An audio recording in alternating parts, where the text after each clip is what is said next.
this Easter Sunday and at a time of tumult. Easter na ron sa kanila. Pope Leo XIV sharing his message of hope. Bawat salita, language. Papa sa Roma, Leo, speech, Happy Easter celebration. Papa Leo 14. Amerikano. With the desire to dominate others, but to counter them.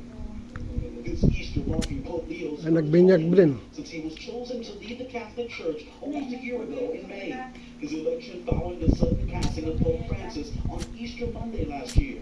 Easter Monday last year. Pope Leo became the first pontiff in more than 30 years to carry the wooden cross to all 14 stations at Rome's Colosseum, the striking procession representing the path Jesus took before he was crucified.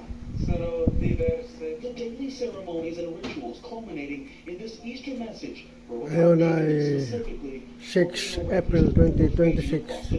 Happy Easter. Hapon, Sunday. Ngayon ay Monday.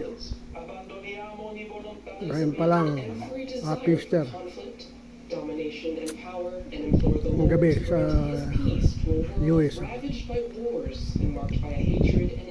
Hatred and indifference. Greed for power.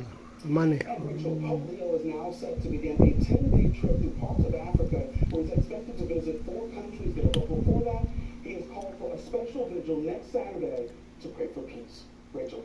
Okay, Marcus.